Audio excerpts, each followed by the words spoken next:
Hello and welcome to Dropzone Nexus. In today's episode, I'm going to talk about something new I've got for my hobby time. And what this is related to is how I'm making terrain. So I've got a few bits and pieces of terrain, some MDF, some cardboard buildings, a little bit of resin even. But one of the things I've always been interested in is the idea of using a 3D printer. An idea that's been toying in my mind for a while. And last week I took the plunge and actually ordered one. I got a DaVinci Mini. It's reasonably cheap as far as 3D printers go, and wanted to start trying to use that to make some terrain. Now once I got my 3D printer, I had to decide what to actually print. And I resisted the temptation to start searching for designs and models on the internet, download them and print them, because I really wanted to just learn how to do it myself. So for this, I decided to use the software I got with the printer, XYZ Maker, and do the simplest design I could think of. This would A, check the printer actually worked, and B, just give me a little introduction to the software. And for this, I went for almost a bit of scattered terrain, the tiniest of buildings. Think of it as maybe a little barrack block for a squad of troops. And for this, I literally just designed with a cube at the bottom and then a kind of half circle that I overlapped on top. So very small, not many features. It's just to get practice really.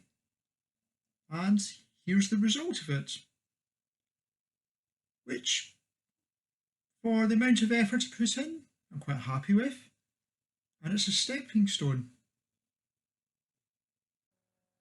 For my next design, I wanted to make it a little bit bigger and learn a little bit more about doing 3D modelling designs.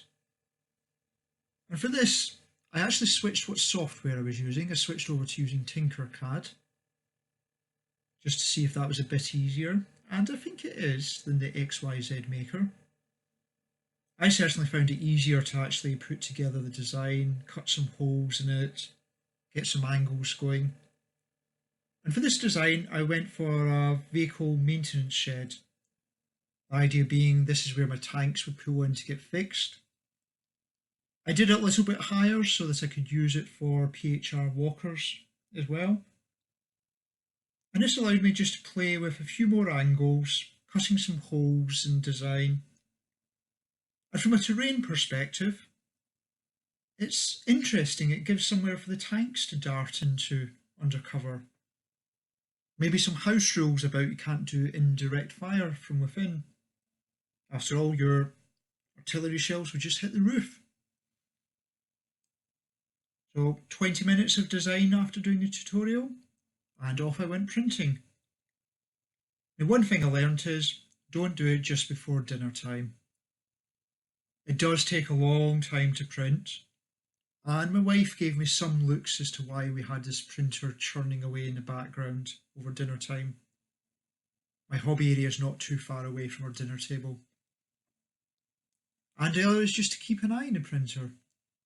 The filament slipped out of the guide hole, or broke off, I'm not too sure what's happened. But anyway, for an hour my printer wasn't printing, and I didn't check up on it. But once I sorted that out, the design came out, and for a beginner, I'm quite happy with it. Spray paint it green and slap it on the table. It's a little bit of different terrain. So considering I've only had my 3D printer for a week, I'm happy with what hobby progress I've made. I've only done 2 printouts, but they've given me 2 pieces of terrain I'd use on my table. They're maybe not the most impressive, but they do bulk it out and give it a little bit more character. I think what I'm going to do next is I'm going to go for more of a chunkier building to help fill up that table.